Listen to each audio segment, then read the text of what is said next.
AFTV Turkish, that was a very, very good performance by Arsenal tonight.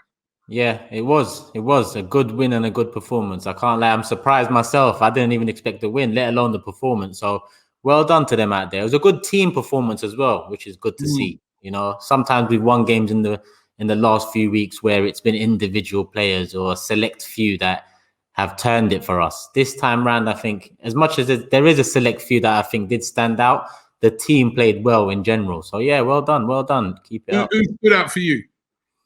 Saka, obviously, you know, that goes without saying, but Cedric as well again, you know, this time on the opposite side. I think he played right back last time, stood out, and this time he played left back. And even for that third goal, the vision, the accuracy, the technique, you know, the goal wasn't, that was the key pass, you know, as the Ozil fans used to say, the key passes, you know, that they are important too.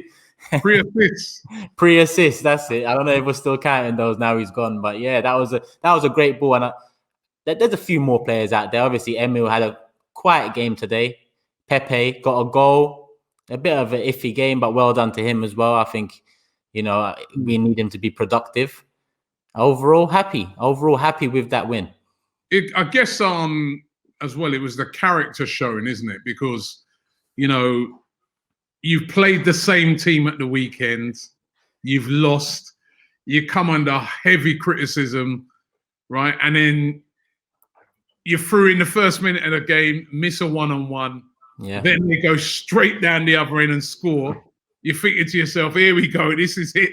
Yeah. It's going to go off tonight. The Arsenal fans are not going to be happy with this at all. But they showed a lot of character throughout, like you said, throughout the whole team. Yeah, 100%. Lacazette's another one. Obviously, you reminded me by saying the missed one-on-one, which was a big miss, but he turned it around. He got a good assist for Saka. He got on the end of Saka's, you know, cut back. So I think Lacazette deserves some credit. And overall, you're right. The character was good to see. And that's something that we've got to give Arteta credit for. And it goes to a bit on Unai Emery too. There was times in that Wenger era towards the end where we was complete fools at the back, clowns at the back, you know. This comes down to when Troy Deeney says a lack of cojones, kicked them off the pitch. We knew we wasn't up for a battle.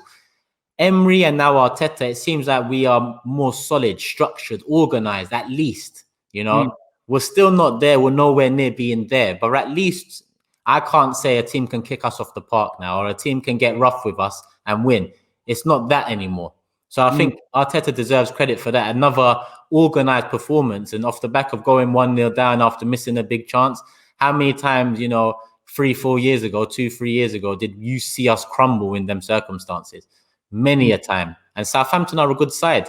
Hassan Hüttel's a good manager. He's got them ticking very well. We go above them today. They got a game in hand, but it's a very good win, very good performance. And, you know, Arteta does deserve some credit. And what have you made of the transfer window? I know you've always got your eye out. You know what I mean?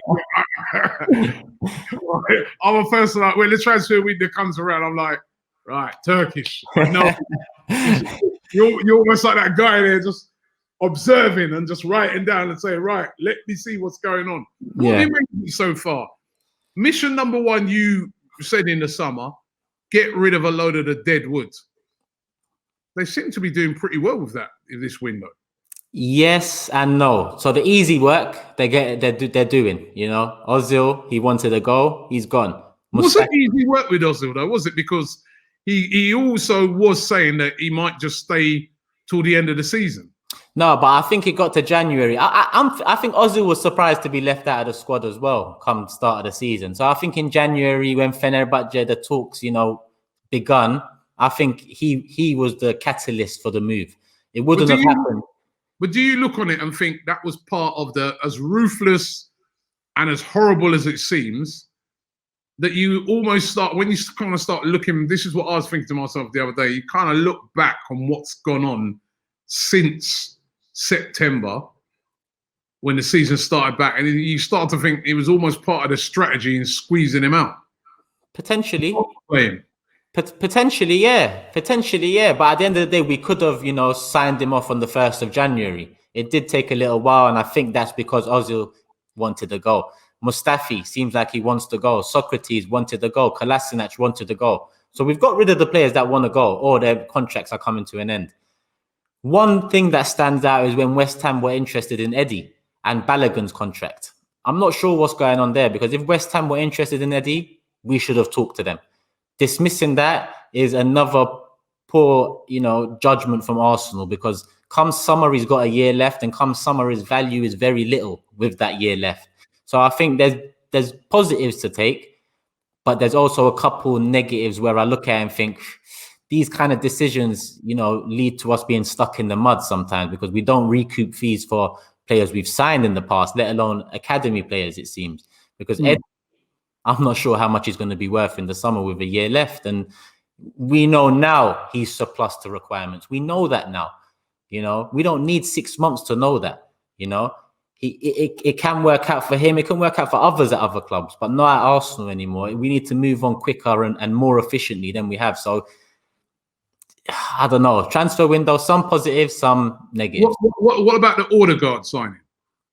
Do you look on that and say to yourself, we know it's only a loan, and this window is going to be loans all the way, but the two signings that the two big signings they made, Odegaard and Matt Ryan, that one that came with a complete surprise last week, the backup goalkeeper. What have you made of these two?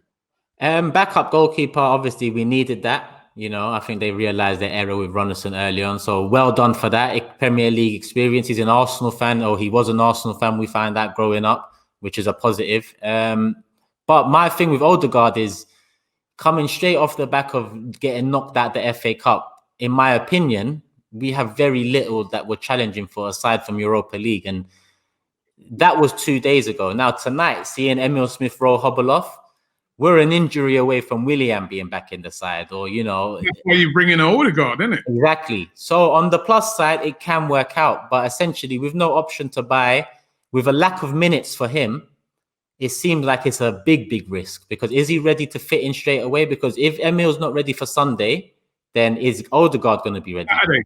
Saturday, sorry. Yeah, it's changed. So is Odegaard going to be ready?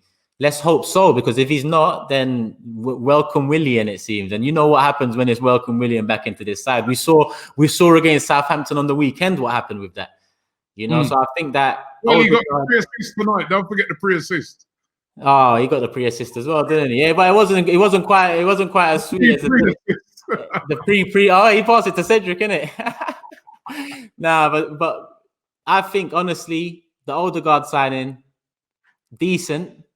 I look around the other clubs and they've done nothing, and Arsenal are well renowned for doing nothing, but we've done something at least. So very little to play for this season, in my opinion. Obviously, Arteta thinks different. He rested players in the FA Cup because he must see something in this league. I think we're 5 points off West Ham. They're fourth at the moment, but there's a lot of imbalance in fixtures. That needs to balance out before we know whether there's any potential in the league. And with Chelsea just replacing their manager, if he hits the ground running with those players, then top four, there's no point in talking about that.